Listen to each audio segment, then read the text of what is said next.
बिस्मिल्लाहिर्रहमानिर्रहीम। अस्सलामु अलैकुम वरहमतुल्लाहि वबरकातुहू।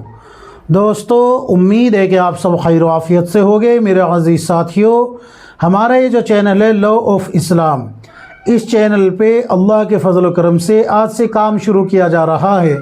मेरे अज़ीज़ साथियों, इस चैनल पे अक़ाइद भी बयान किए जाएंगे और इसी तरीके से मसाइल भी बयान किए जाएंगे, तफासीर भी बयान की जाएगी, सीरत मुस्तफ़ा सल्लल्लाहु अलैहि वसल्लम भी बयान की जाएगी, हयातुस सहाबा यानी कि सहाबा इकराम की ज़िंदगी भी आप हज़रात के सामने पेश की जाएगी और फ़िक़ही मसाइल जैसे कि नमाज के मसाइल, रोज़े के मसाइल, हज और ज़कात के मसाइल, निकाह और तलाक़ के मसाइल, इसी तरीके से पाकी नापाकी के, हैज़ के, निफास के मसाइल, गुस्ल के मसाइल, वज़ू के मसाइल, ये तमाम मसाइल भी आप हज़रात की खिदमत में वीडियो की शक्ल में पेश किए जाते रहेंगे इंशाअल्लाह।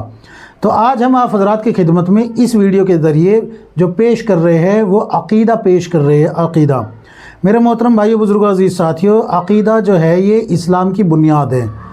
अक़ीदा अक़द से जो है लिया गया है। अक़द अरबी में कहते हैं गिरह को, गांठ को।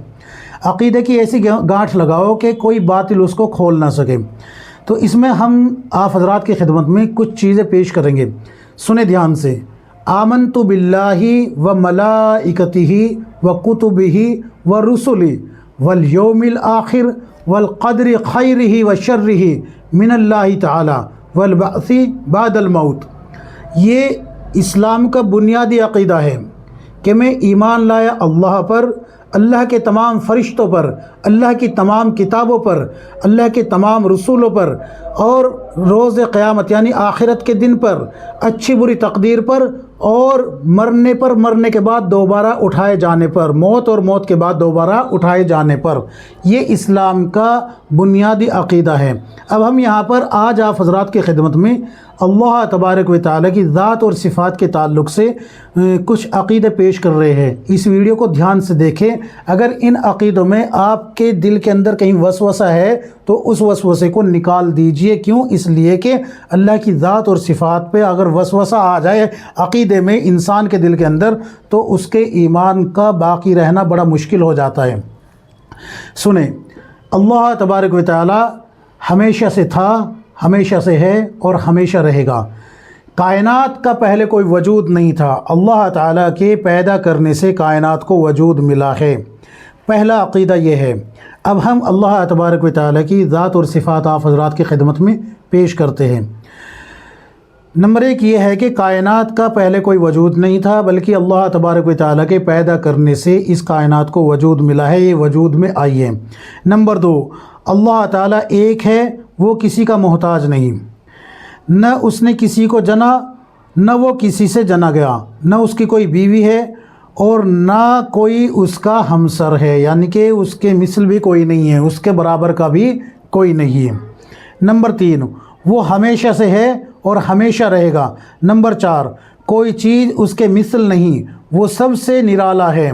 नंबर पाँच, वो ज़िंदा है, हर चीज़ पर उसको कुदरत है, कोई चीज़ उसके इल्म से बाहर नहीं, वो सब कुछ देखता है, सुनता है, कलाम फरमाता है, लेकिन उसका कलाम हम लोगों के कलाम की तरह नहीं। जो चाहे करता है, कोई उसकी रोक टोक करने वाला नहीं। वही इबादत के लायक है, उसका कोई शरीक नहीं, अपने बंदों पर मेहरबान है, बादशाह है, सब ऐबों से पाक है। वही अपने बंदों को सब आफतों से बचाता है, वही इज़्ज़त वाला है, बड़ाई वाला है, सारी चीज़ों का पैदा करने वाला है, उसका कोई पैदा करने वाला नहीं।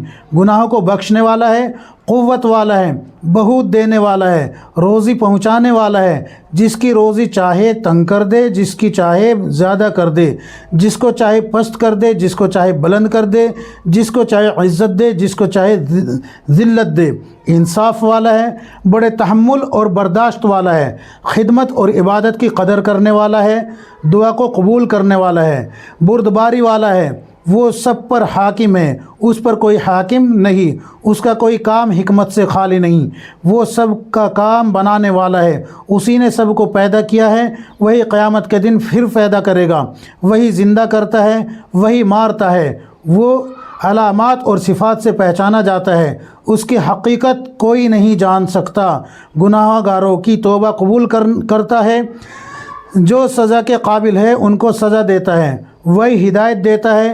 کائنات میں جو کچھ ہوتا ہے اس کے حکم سے ہوتا ہے، بغیر اس کے حکم کے ذرہ بھی نہیں ہل سکتا، نہ وہ سوتا ہے نہ اونگتا ہے، وہ تمام عالم کی حفاظت سے تھکتا نہیں، وہی ساری کائنات کو تھامے ہوئے ہے، اس کے لیے تمام صفات کمال ثابت ہے، تمام صفات کمال ثابت ہے، اور وہ ہر نقص سے عیب سے پاک ہے، ہر نقص اور عیب سے پاک ہیں۔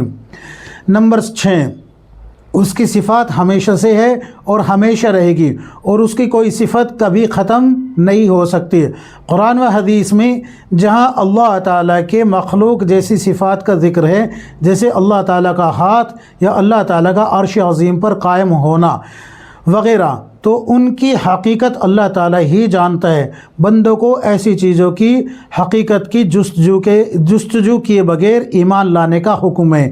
یہ صفات اللہ تعالیٰ کی شان کے مطابق اس کے لیے ثابت ہے، ان کی کوئی کیفیت اور نوعیت کسی کو معلوم نہیں۔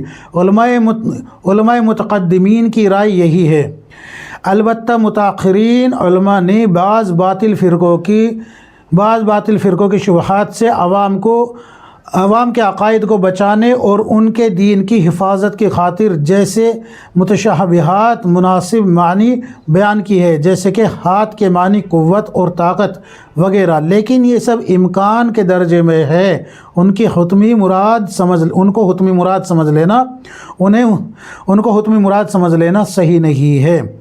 نمبر 7، کوئی چیز اللہ تعالیٰ کے ذمے ضروری نہیں ہے، وہ جو کچھ اپنی مہربانی سے ہمیں عطا فرمائے یہ اس کا فضل ہے۔ یہ اللہ کی ذات کے تعلق سے عقیدے آپ حضرات کی خدمت میں پیش کیے گئے، اللہ کی ذات اور صفات کے تعلق سے۔ کل انشاءاللہ عقیدے کا ہی بیان ہوگا اور تقدیر کے تعلق سے ہوگا، اور دیگر جو عقیدے میں نے آپ حضرات کی خدمت میں پیش کیے ہیں، فرشتوں کے تعلق سے اور کتابوں کے تعلق سے، نبیوں کے تعلق سے، رسولوں کے تعلق سے، تقدیر کے تعلق سے، اور اسی طریقے سے روز قیامت کے تعلق سے، اور موت کے بعد دوبارہ اٹھائے جانے کے تعلق سے، موت کے تعلق سے، انشاءاللہ کل کے ویڈیو میں ان عقیدوں کے تعلق سے ساری باتیں مکمل کر دی جائے گی۔